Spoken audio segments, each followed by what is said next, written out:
अस्सलाम वालेकुम। क्या हाल है सबका? ठीक है। Welcome to CSS PMS with Umar Khwaja. अच्छा, हमारी पॉलिटिकल साइंस की सीरीज़ चल रही थी। ये मेरा वाइट बोर्ड खुला हुआ है, तो ये ना समझिएगा कि वीडियो आपको शो नहीं हो रही है, ऐसा कुछ। ये मैंने वाइट बोर्ड ओपन किया हुआ है, ठीक है। अच्छा, हमारी पॉलिटिकल साइंस की सीरीज़ चल रही थी। पेपर 1 हमारा ऑलमोस्ट 90 to 95% कम्प्लीट हो चुका है, जिसका अल्हम्दुलिल्लाह मतलब कि काफ़ी अच्छे रिव्यूज़ भी मिले हैं, और इंशाल्लाह आप पेपर में इजीली 4 to 5 क्वेश्चन सॉल्व कर पाएंगे, ठीक है। कोई ऐसा इंशाल्लाह कोई ऐसा क्वेश्चन नहीं होगा जो आपको आता ना हो, फर्स्ट ऑफ ऑल, या अगर आता नहीं भी आता होगा लेकिन इतने आते होंगे कि आप चॉइस के मुताबिक 4 क्वेश्चन पूरे कर सकेंगे। इन CSS और इन PMS आप 5 क्वेश्चन। तो मैंने अब मैं इंशाल्लाह पेपर 2 का कंप्लीट करूँगा। हमारा political science political science paper 2 के अंदर हमारा US का चल रहा था। प्रेसिडेंट हमने कर लिया था, अब हमारा क्या है, सेनेट है, ठीक है। US का हमारा चल रहा है, US का हमारा प्रेसिडेंट हो गया, अब हमारा सिर्फ सेनेट रह गया। उसके बाद हमारा UK का सिस्टम है एक, उसके बाद हमारा चाइना का है, उसके बाद टर्की का है। ये 3 सिस्टम हमारे टोटल रहते हैं। इसके बाद मतलब इसकी आने वाली ऑलमोस्ट 4 to 5 या 6 वीडियोस में मैं कंप्लीट कर दूंगा पॉलिटिकल पेपर 2। रही बात पाकिस्तान की, तो वो पाकिस्तान फेज़ में ऑलमोस्ट कंप्लीट हो जाएगा, क्योंकि उसके हमारे कॉन्स्टिट्यूशंस करने हैं, ठीक है। 18 अमेंडमेंट मैंने करवा दी है, वो आप मेरी पाकिस्तान फेज़ सीरीज़ में जाके देख सकते हैं। मैं डिस्क्रिप्शन में उसका लिंक भी दे दूँगा। कॉन्स्टिट्यूशन रहते हैं हमारे, ठीक है। उसके बाद जो हमारा है फॉरेन पॉलिसी और इंटरनेशनल रिलेशंस का कुछ जो टॉपिक्स हैं, वो इंशाल्लाह हम हमारे करंट अफेयर में कंप्लीट हो जाएंगे, या वही मैं पाक अफेयर में कंप्लीट करवा दूंगा। वो 4-5 टॉपिक, 3-4 टॉपिक्स वो हैं, वो मेरी पाकिस्तान फेज सीरीज़ में मुकम्मल हो जाएंगे। बाकी 3 टॉपिक इसके रह गए हैं, और हमारे पेपर 2 कंप्लीट हो जाएगा। और पेपर 2 की मतलब पॉलिटिकल साइंस पेपर 1 पेपर 2 पूरा मेरे चैनल पे आप देख सकते हैं, ठीक है। आपको कोई एकेडमी जाने की या कोई इवन के आई डोंट थिंक जो आपको कोई बुक पढ़ने की ज़रूरत है, लेकिन आप फिर भी रीडिंग करें। बुक पढ़ना अच्छा होता है, रीडिंग करें, उसका आपका क्वेश्चन ठीक अच्छा हो जाएगा। तो स्टार्ट करते हैं। आज हमारा जो टॉपिक है वो है हमारी दी US सेनेट। अब ये दी क्यों लगाया जी कि US के साथ अगर आप यूनाइटेड स्टेट लिखेंगे तो उसके साथ आप दी लिखेंगे, ठीक है। अगर आप पूरा लिखेंगे क्योंकि अमेरिका लिखेंगे तो उसके साथ जैसे पाकिस्तान के साथ दी नहीं लगता, लेकिन UK है, ये स्टेट्स हैं इसकी, UK US, इसका साथ आप दी लगाते हैं लाजमी, ठीक है। ये हो गया हमारा अच्छा टॉपिक, दी US सेनेट। उसके बाद आज हम चलते हैं फर्स्ट ऑफ ऑल अपने इंट्रोडक्शन पे, ठीक है। क्योंकि ये बहुत ही मतलब मोस्ट पावरफुल चैम्बर है पूरी दुनिया के अंदर। सबसे जो पावरफुल अपर चैम्बर है वो US सेनेट है, और वो बाकी तमाम जैसे पाकिस्तान में US सेनेट की इतनी नहीं है जितनी लोअर हाउस की है, लेकिन वहाँ पे सबसे ज़्यादा जो पावरफुल है वो US सेनेट है, कि इवन के प्रेसिडेंट भी अपना कोई काम भी US सेनेट की कंसेंट के बगैर नहीं कर सकता, ठीक है। सबसे पहले चलते हैं हम इंट्रोडक्शन पे, ठीक है। इंट्रोडक्शन हमारा हो गया स्टार्ट। उसके बाद सबसे पहले जो हमने काम करना है वो हमने क्या बनाना है, एक टेबल बनाना है, ठीक है। टेबल में ऐसे करते हैं कि पहले हम डालते हैं ये branches of government. Branches of government क्या है जी, वहाँ पे सॉरी, ब्रांचेस ऑफ गवर्नमेंट क्या है। सबसे पहले हम टेबल ड्रॉ करेंगे। टेबल में हमारा क्या आएगा, हम 1 2 एंड 3। इसमें क्या आता है, सबसे पहले हमारा आता है एग्जेक्टिव ब्रांचेस ऑफ गवर्नमेंट में। दूसरे में हमारा क्या आता है जी, लेजिस्लेटिव। और तीसरे पे हमारा क्या आता है, जुडिशरी। ये मैं बड़ा बड़ा लिख रहा हूँ ताकि आपको मतलब सही समझ आए। एग्जेक्टिव में आगे क्या आता है जी, प्रेसिडेंट, VP आ गया, वाइस प्रेसिडेंट आ गया, ठीक है, और सारे ऑफिशियल जितने भी हैं। लेजिस्लेटिव में आगे क्या आती है, कांग्रेस, या आपको स्पेलिंग आते होंगे CONGRESS, ठीक है। और कांग्रेस के अंदर क्या आता है, सेनेट,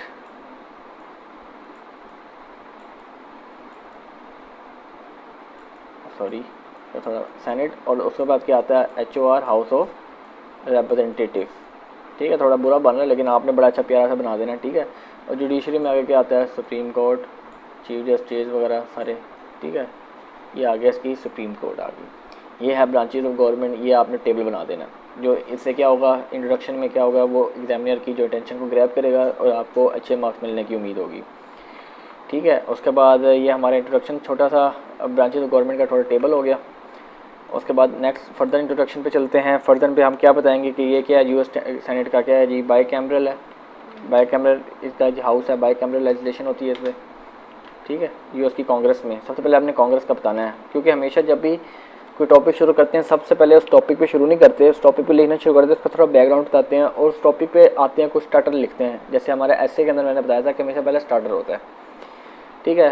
बाइक कैमरा लेजिस्लेटर जिसके अंदर हाउस मतलब आगे आप डाल देंगे सेनेट है यू और हाउस ऑफ रिप्रेजेंटेटिव है, ठीक है, दोनों लेजिस्लेट करते हैं यूएस कांग्रेस के अंदर, ठीक। उसके बाद अब आते हैं अपने फाइनल मतलब जो हमारा जो सीरीज हमारा शुरू होगा अब सेनेट के ऊपर क्वेश्चन मतलब कि हमारा इंट्रोडक्शन शुरू होगा। सबसे पहले आपने बताना है कि great compromise of 1787, wait a second, ठीक है 1787 है, सॉरी देखना पड़ता है।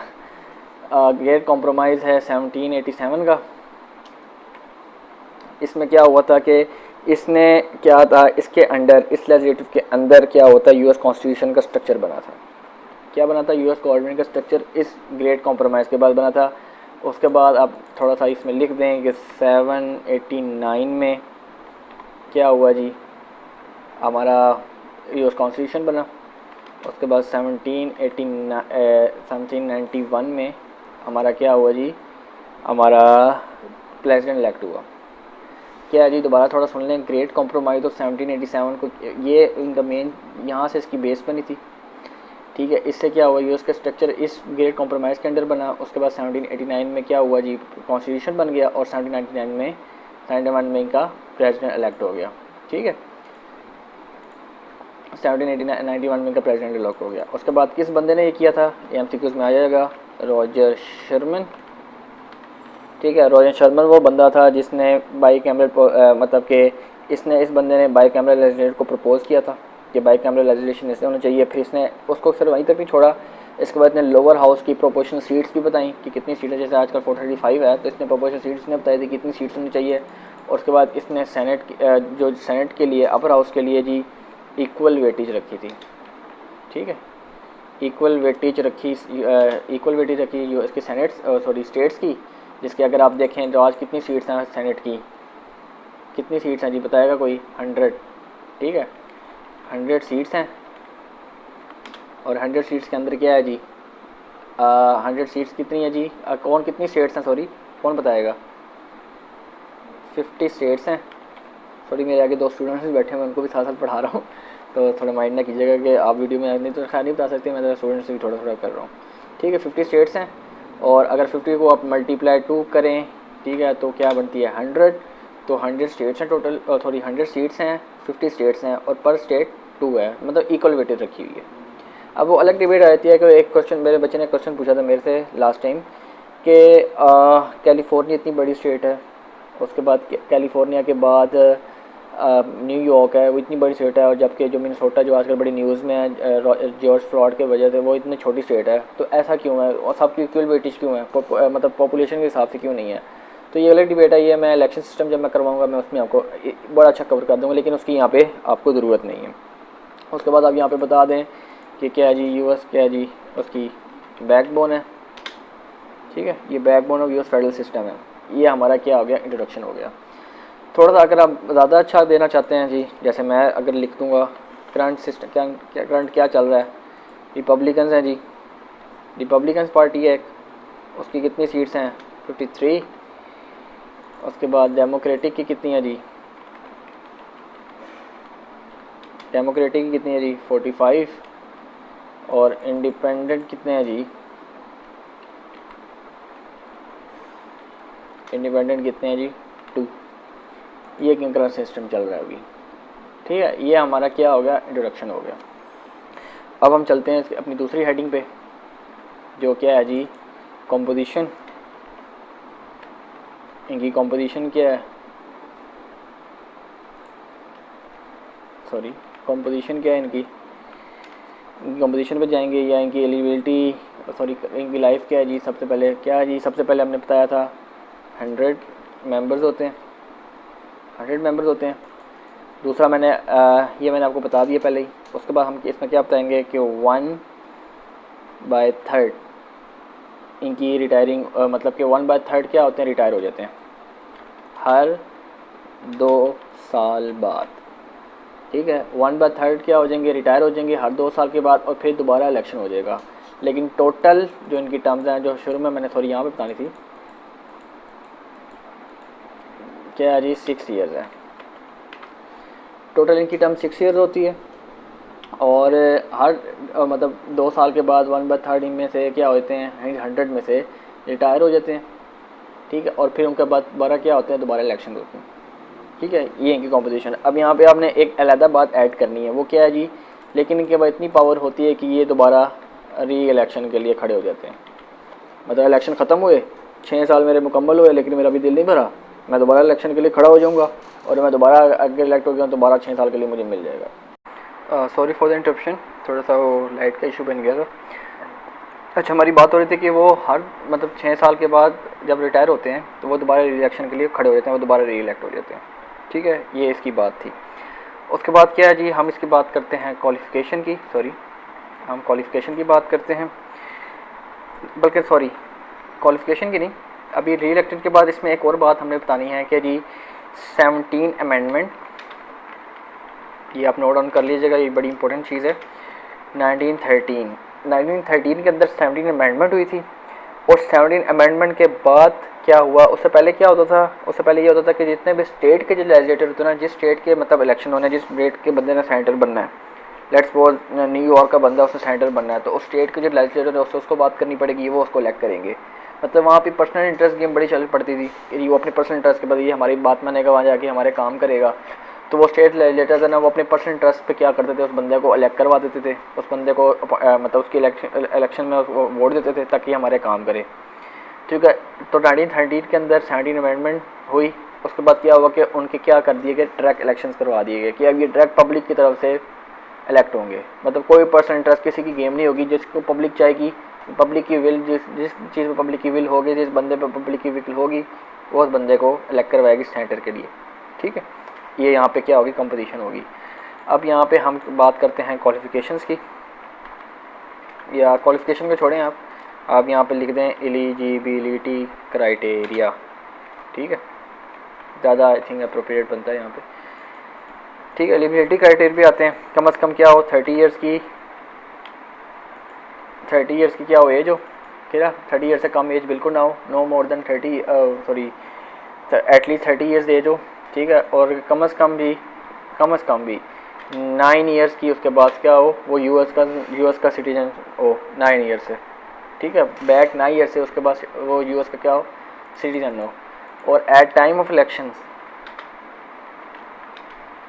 ठीक है, at time of the election क्या हो जी, वो उस टाइम भी क्या हो, एट टाइम ऑफ इलेक्शन वो उस टाइम भी उसके बाद क्या हो, यूएस की सिटीजनशिप होनी चाहिए। लेट्स सपोज यहाँ पे इलेक्शन होते हैं, ठीक है, मैं यहाँ पे इलेक्शन अपने हल्के से लड़ने लगा हूँ, मेरे 30 ईयर्स एज भी हो, ठीक है, तब मैं इलेक्शन लड़ सकता हूँ। मैं 9 साल से पाकिस्तान का शहरी भी हूँ, मैं तब इलेक्शन लड़ सकता हूँ। ये मैं एग्जांपल दे रहा हूँ, ठीक है, पाकिस्तान में ऐसा होता नहीं है। ठीक है, मैं 9 साल से पाकिस्तान का शहरी हूँ, मैं तब भी इलेक्शन लड़ सकता हूँ, मेरे पास ये है। और इलेक्शन होने वाले हैं, मैं उस टाइम भी पाकिस्तान का शहरी हूँ, ये ना हो मैं बाहर चला जाऊँ। ठीक है, उसके बाद आज टाइम इलेक्शन के टाइम पे यार ठीक है भाई, मैं तो पहले 9 साल से था, उसके बाद ख़त्म हो गया, 9 साल तक तो मैं था, तो मुझे चाहिए, ऐसा नहीं होता। एट टाइम इलेक्शन भी उसके बाद होनी चाहिए। और चौथी कंडीशन है कि उसके बाद कोई गवर्नमेंट का ऑफिस नहीं होना चाहिए, वो किसी गवर्नमेंट ऑफिस में जॉब ना करता हो, मतलब कि नाजिम है, नायब नाजिम है, मैं पाकिस्तान की एग्जांपल देता हूँ ना। ठीक है, एमएनए है, ठीक है, एमएनए बैठा हुआ जी, और क्या है जी, उठ के भाई दिल किया भाई चलो यार खैर है, सेनेटर के इलेक्शन हो रहे हैं, सेनेटर पे बन जाता हूँ ना जीता तो एमएनए तो रहूँगा नहीं भी, ऐसा नहीं होगा। आपको पहले एमएनए की सीट छोड़नी पड़ेगी। उस टाइम क्या होगा कि आप बिल्कुल निहत्ते हो जाएंगे कि आपके पास कोई इलेक्शन और गवर्नमेंट ऑफिस नहीं है, तब आप सिलेक्शन का लड़ सकते हैं। जैसे बाबा रमान का आया था कि उसने क्या मतलब उसका केस बना, उसके बाद उसने अपनी दोबारा रिन्यू नहीं करवाया था कि मैं सेनेट का इलेक्शन लड़ूंगा। ठीक है, लेकिन अब आजकल वो पार्लियामेंट्री अफेयर्स के वजीर बने हुए हैं, लेकिन उस टाइम ये हुआ था कि उन्होंने अपनी सीट छोड़ दी थी। ठीक है, ये हो गया गवर्नमेंट ऑफिस, ये एलिजिबिलिटी क्राइटेरिया। ठीक है, अब हम चलते हैं जी नेक्स्ट, क्या है हमारे पास की पावर्स क्या हैं जी, पावर्स क्या हैं जी यूएस सेनेटर की, किस चीज़ के बारे में वो पंगे लेते हैं, क्या क्या उनके काम है जी। ठीक है, क्या क्या वो कर सकते हैं, क्या क्या उनकी जुरिस्डिक्शन में है, अगर ट्रांसग्रेस करेंगे तो क्या होगा, वीकनेस क्या है, सारी हम इस पर बात करेंगे। सबसे पहले पावर्स की बात करते हैं। पावर्स में आप सबसे पहले क्या पढ़ेंगे कि सबसे पहले वही ना डायरेक्ट टॉपिक पे नहीं जाना, थोड़ा सा बताना है कि यूएस क्या है जी, सेनेट क्या है, सबसे पावरफुल चैम्बर है पूरी दुनिया के अंदर, in the world, all over the world. ठीक है कि US senate is the most powerful chamber in the world. ठीक है, वो ये है जी। उसके बाद ये कहता है कि ये सॉसर है, ये it is a saucer in which the boiling T of the house is cooked. ठीक है कि ये एक सॉकर है जिसमें क्या होता है, बॉइलिंग टी है ना, ठीक है, जो boiling T of the house है वो कूल डाउन हो जाती है। ठीक है, इसको क्या देते हैं। अब आते हैं हम पावर्स पे। ठीक है, मैं उसके फॉर्म में लिखूँगा कॉमा फॉर्म में, आपने नंबरिंग देनी है या आप टेबल बना दें। खैर मैं तो पेपर में अगर होता तो मैं टेबल ही बनाता, फिर यहाँ पे मैं आपको समझाने के लिए बना रहा हूँ, क्या नाम है, कॉमा की फॉर्म में। सबसे पहले क्या जी, लेजिस्लेचर पावर है, लेजिस्लेचर पावर है इनके पास। ठीक है, लेजिस्लेचर पावर है इनके पास। उसके बाद फाइनेंशियल पावर्स हैं। उसके बाद क्या है जी, एग्जेक्टिव पावर हैं। ठीक है, एग्जेक्टिव पावर इनके पास कुछ। उसके बाद इनके पास क्या है जी, फॉरेन अफेयर्स को कंट्रोल करते हैं जी, मतलब कि कोई ट्रीटी साइन भी हुई है तो इनकी कंसेंट, लीग ऑफ नेशन सबसे बड़ी एग्जांपल है। उसके बाद जी ओबामा की जो न्यूक्लियर डील है, उसके बाद ट्रम्प का जो पेरिस क्लाइमेट चेंज है, वो सब क्या होते, वो ट्रीटी तो कर आया था लेकिन इन्होंने रेटिफाई नहीं किया। तो उसके बाद आज उनकी क्या है, लीग ऑफ नेशन भी ख़त्म होगी, क्लाइमेट चेंज भी ख़त्म, पेरिस क्लाइमेट एक्शन भी ख़त्म, पेरिस क्लाइमेट जो थी ट्रीटी वो भी ख़त्म होगी। उसके बाद क्या है जी, ओबामा न्यूक्लियर डील भी आज ख़त्म होगी क्योंकि उसकी कोई हैसियत नहीं थी ना। बस वो तो अगर प्रेसिडेंट थोड़ा बहुत चाहे, मतलब कि जो मैंने प्रेसिडेंट के अंदर बताया था कि अगर वो मतलब पब्लिक ओपिनियन ले ले तब जाके बन सकता है, लेकिन वो भी ज़्यादा तक चलती नहीं क्योंकि नया प्रेसिडेंट सारी दिन की तो प्रेसिडेंट नहीं ना रहेगा। उसके बाद इनके बाद क्या है, जुडिशियल पावर्स हैं।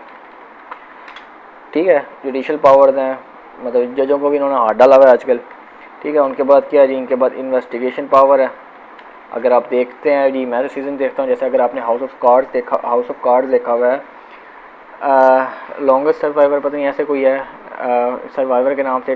उसके बाद ब्लैक लिस्ट है, उसके अंदर बड़ा अच्छे से बताया गया। ठीक है, हाउस ऑफ कार्ड में तो टोटल बताया गया ना कि यूएस सिस्टम है क्या। ठीक है, अगर आपको समझ नहीं, अगर आपने ज़्यादा अच्छा समझना ना, पेपर में बहुत अच्छा लिखना है, तो आप चुप करके वो सीज़न देख लो, आपको एक एक चीज़ की समझ आ जाएगी, इस सब की चीज़ की। ये मैंने कई चीज़ें वहाँ से भी उठाई हैं, आपको पता है, मतलब कि जो एक है इनकी फेमस कोट, जैसे अभी बात बोली, the sauce in the boiling T of the house is cold, ये उसने मतलब कि मैंने उसके सीज़न से उठाई है। मतलब ऐसी चीज़ें आपको बड़ी चीज़ें मिल जाएंगी पेपर के लिए। और भी मुझे टेररिज्म के ऊपर बड़ी कोर्स मिली हुई हैं। वैसे ऐसे के लिए, मतलब ऐसे के शुरू में, ऐसे के एंड पे ये जो हमने कोटेशन डाली होती है वो मुझे बड़ी फेमस कोर्स मिली हुई हैं। ठीक है, जॉन मोकन कैम्प की है ये रिवेंज के ऊपर, और कई बड़े बड़े की जो कोर्स हैं वो आपको मिल जाती है पेपर के लिए, आपको बड़ा अच्छा मटेरियल मिल जाता है। सॉरी, बात कहाँ कहाँ निकल गई, इन्वेस्टिगेशन पावर है। उसके बाद जो इनकी एक और पावर है जो मैं कहता हूँ वाकई बहुत अच्छी पावर है और होनी भी चाहिए थी, वो ये है कि वो कॉन्स्टिट्यूशन में अमेंड कर सकते हैं। ठीक है, टोटल कितनी पावर्स होंगी ये, अगर आप देखें 1 2 3 4 5 6 7 किस्म की पावर्स हैं इनके पास। कॉन्स्टिट्यूशन अमेंडमेंट भी कर सकते हैं। ठीक है, कॉन्स्टिट्यूशन के अंदर ये अमेंड कर सकते हैं। इन्वेस्टिगेशन पावर है इनके पास कि इन्वेस्टिगेशन किसी के ऊपर खोल सकते हैं। जुडिशियल पावर्स हैं। ठीक है, जजेस को अपॉइंट, मतलब जजेस वगैरह कोई वगैरह इन पे, फॉरेन अफेयर्स को, जब अभी मैंने एग्जांपल दी ट्रीटीज़ की। एग्जेक्टिव पावर है। ठीक है, प्रेसिडेंट को पावर ने हर इनकी कंसेंट से करना है जो भी करना है। फाइनेंशियल पावर है, मनी बिल्स जिसमें आ जाएगा, लेजिस्लेटर जो इनकी अपना काम है लॉ मेकिंग का, तो इन सब की पावर है। खैर मैं एक टाइम देख लूँ कितना होगा, नहीं तो फिर मैं इसको आगे कंटिन्यू करता हूँ। ठीक है, 8 मिनट्स की रिकॉर्डिंग हुई है, ऑलमोस्ट 80 मिनट्स की वीडियो बन चुकी है। आई थिंक इट्स इनफ कि पावर्स तक क्या होते हैं। उसके बाद हम इसे नेक्स्ट आने वाली वीडियो में हम पावर्स करेंगे, कौन कौन सी पावर्स थी। ठीक है, दूसरा मैंने आपको बता दिया सबको। ठीक है, नोट्स आ गए हैं सबके, 1500 पर सब्जेक्ट है जी। ठीक है, अब जी इस वक्त जो ऑफिसली अवेलेबल है मेरे पास, क्या अगर आप अभी चाहें ले सकते हैं। ऐसे के हैं मेरे पास नोट्स इंग्लिश की प्रेस ईयर के मैं बना रहा हूँ, क्योंकि वो बड़े गंदे बने हुए हैं। मैं अगर आप चाहें तो मैं वो भी दे सकता हूँ, लेकिन वो भी बहुत आपको शायद राइटिंग ही समझ आए। लेकिन अगर फिर भी चाहते हैं तो मैं पिक सेंड कर सकता हूँ उसकी बाद में कि दिखा दें, जिसमें मैंने इंग्लिश के अंदर प्रेसी का, ट्रांसलेशन का, लेटर एप्लीकेशन वगैरह, एडीएम्स हैं, ड्रैक एंड ड्रैक के बड़े अच्छे बड़े प्यारे मज़े के 2-3 टेबल्स बना दिए हैं, जिसका सब कुछ समझ आ जाएगा। इंशाल्लाह मैं शायद वीडियो भी बना दूँ अगर आप कहते हैं तो। पैसिव वॉइस के 4 रूल्स हैं, उन 4 रूल्स के ऊपर सारी पैसिव वॉइस कवर हो जाती है। मतलब एक पेज में मैंने 4 रूल लिखे हैं और मेरा ऐसा कोई पैसिव वॉइस है ही नहीं जो मैं नहीं कर सकता हूँ। अल्हम्दुलिल्लाह मैं वो नहीं करूँ, लेकिन रूल्स के मुताबिक मैं कह के बात करूँ। आपको करेक्शन करनी है, आपको फ्रेजेस क्लॉजेस पढ़नी है, ठीक है, आपको एडियम्स याद करने हैं, ट्रांसलेशन का सब बड़े अच्छे अच्छे रूल्स मैंने लिखे हुए हैं उसके ऊपर, लेकिन राइटिंग में नहीं है अच्छी। ऐसे के बाद चलते हैं, मेरे पास जनरल साइंस के हैं, ठीक है, जनरल साइंस के नोट्स पढ़े हैं। उसके बाद अगर आप नबी लेना चाहें तो आपको भी मिल सकते हैं। उसके बाद पाकिस्तान अफेयर्स पाक स्टडी के नोट्स हैं मेरे पास। पाक स्टडी के बाद मेरे पास करंट अफेयर के नोट्स पड़े हैं, ठीक है, detail notes with reference, point of reference, tables, maps, आचूज। उसके बाद क्या है जी, political science paper 1, political 1, political science 2, ये दोनों अलग अलग हैं, ठीक है। अगर आपने कंबाइन लेने हैं तो वो 2500 के बनेंगे, ठीक है। अगर आप कंबाइन लेना चाहते हैं तो ये क्या बन जाएंगे, 2500 के बन जाएंगे। उसके बाद अगर आप आगे चलते हैं जी, उसके बाद क्या है जी, पब्लिक एड है, पब्लिक एड के नोट्स हैं। पब्लिक एड के बाद यूएस हिस्ट्री के नोट्स हैं मेरे पास। उसके बाद मेरे पास क्रिमिनोलॉजी के बड़े प्यारे नोट्स बने हुए हैं, रेफरेंस स्टाइल सब कुछ, और पंजाबी की खैर बुक है। बाकी इस्लामियात और पंजाबी के मैंने बुक यूज़ की थी, वो जहांगीर वर्ल्ड टाइम्स, और पंजाबी के मेरे पास अगवाई है। और इसके लिए मैं पीएमएस के लिए मैंने कमर हसनैन की 2 बुक्स ली हुई हैं साथ, और साथ मेरी अगवाई काफ़ी अच्छा कवर कर रही है, काफ़ी अच्छी तैयारी भी हो गई है। उसके बाद हाँ सॉरी, सोशोलॉजी के नोट्स पड़े हैं मेरे पास, ठीक है। ये मैंने मेरे ख़ुद के भी लिखे हुए हैं, क्योंकि मैंने किसी से मैंने सोशोलॉजी पढ़ी थी, लेकिन अब मेरे पास मैंने ये नहीं पढ़ता हूँ, तो ये नोट्स वैसे फारिग मैंने करवा लिए हैं। तो ऑलमोस्ट कितने हैं जी, SA, general science, Pakistan affairs, current affairs, political science 1, political science 2, public ad, US history, criminology, sociology, almost 9 to 10 subjects बनते हैं। किसी को नोट्स चाहिए, मतलब आप मेरी वीडियोस देखें, साथ वीडियो तो फ्री है ना, साथ आप नोट्स लेना है तो आपको बड़ी अच्छी हेल्प हो जाएगी, ठीक है। थैंक यू सो मच, अपना ख्याल रखिएगा, और वीडियो को मतलब चैनल को सब्सक्राइब कर लीजिएगा, क्योंकि आगे मैं इंग्लिश की सीरीज़ शुरू करने लगूँ, ठीक है। पॉलिटिकल मेरी ऑलमोस्ट कवर हो गई है, ठीक है। पाकिस्तान अफेयर्स मेरी कवर होने वाली है। उसके बाद मैं जैसे ख़त्म होती है तो मैं सोशोलॉजी वगैरह, यूएस हिस्ट्री, पब्लिक एड वगैरह, पब्लिक मेरा ये है कि मैं पब्लिक एड शुरू करूँगा और साथ जनरल साइंस शुरू कर दूँगा। तो आप चैनल को सब्सक्राइब कर लीजिएगा, शेयर लाजमी कीजिएगा, ताकि कई लोग मतलब आगे मतलब बेनिफिट लें, फ्रूटफुल हो उनके लिए, ताकि जब वो कुछ शेयर करे तो मैं यहाँ से शेयर करूँ तो उससे आपको फ़ायदा होगा, सदका जारिया के तौर पे ही है। अपना ख्याल रखिएगा, आजकल हालात बहुत ख़राब हैं, तो घर में रहिएगा। ओके, अल्लाह हाफिज़।